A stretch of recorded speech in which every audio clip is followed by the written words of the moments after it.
I'm hoping today to give you an overview of how Nauto is using AI and Amazon Web Services, machine learning services to improve safe driving. I will start the introduction with a video that will give you an overview of how Nauto operates in action.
So Nauto is an enterprise automotive safety platform.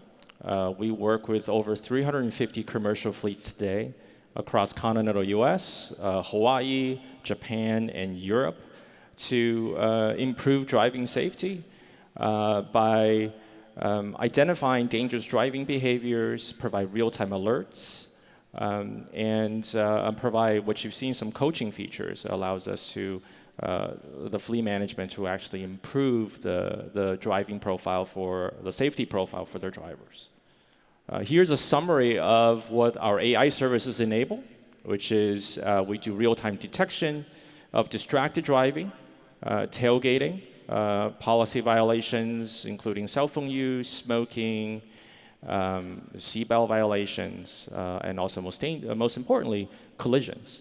For some of these events we detect, especially ones that we can improve by introducing real-time alerts to drivers, we enable those especially for distracted driving and tailgating, in which you saw an example of both in the video.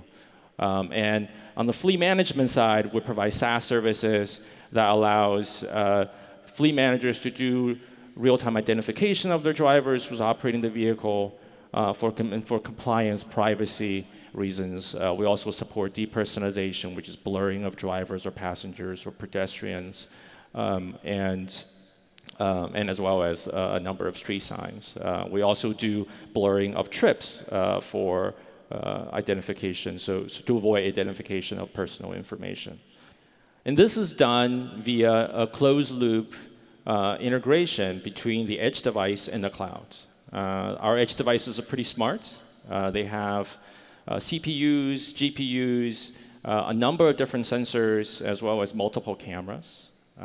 We run deep learning CNNs on the GPUs, multiple algorithms actually, processing real video frames, as well as all the sensor data, sensor streams in real time.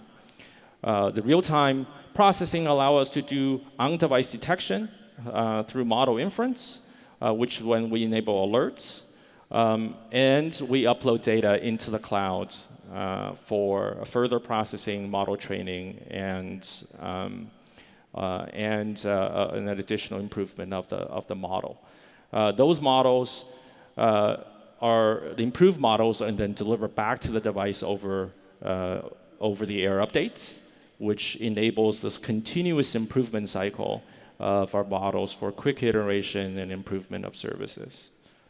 And we're cloud native. The company grew up with the public clouds, and we're 100% on Amazon Web Services. The data, we leverage a number of AWS services for pipelining, for storing, and for processing the data, in addition to leveraging machine learning services such as SageMaker, and GPU instances running in Elastic Container Service for training, validation, and inference.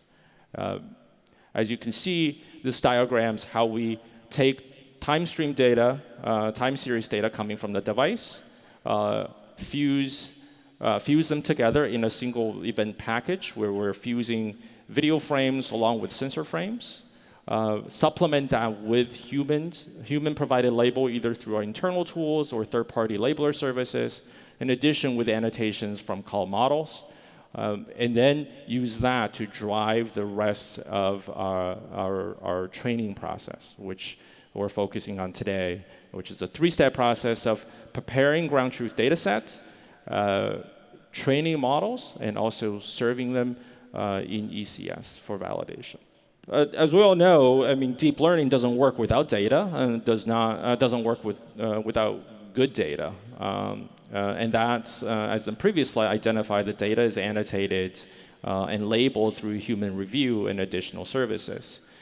Once the data is labeled, it needs to be accessible, and it needs to be immutable, because immutable data is what you need to derive repeatable experiment outputs.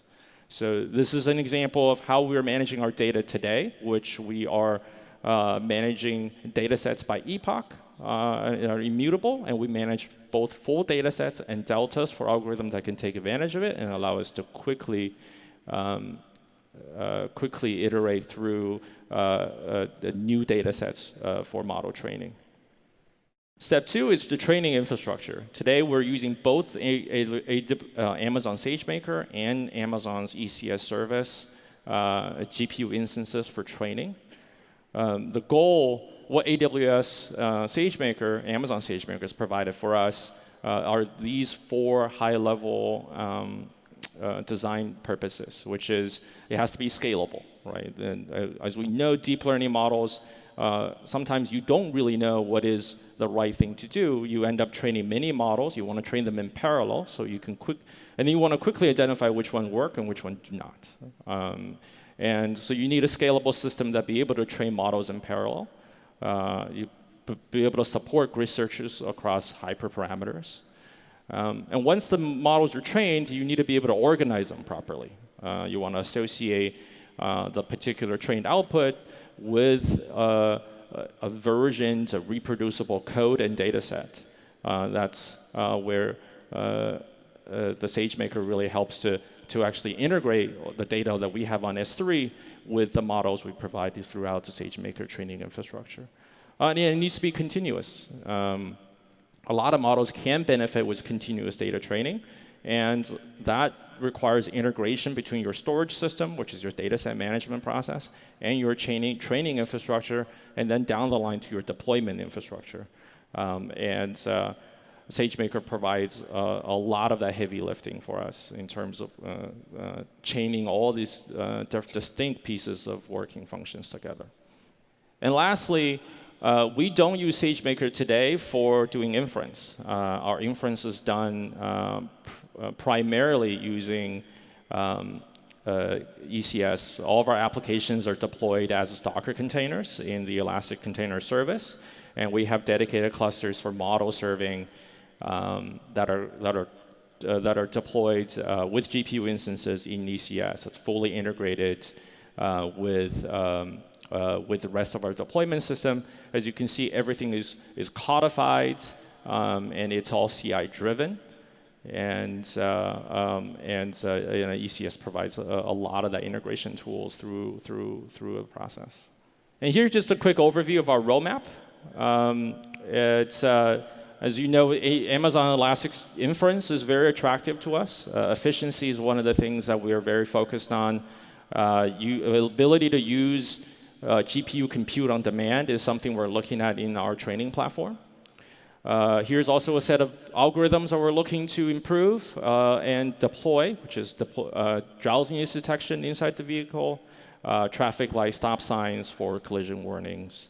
And there's a number of different data products we're looking to introduce in terms of model playground, allow you to deploy models on top of our data, and our ability to integrate maps and routing. And thank you so much.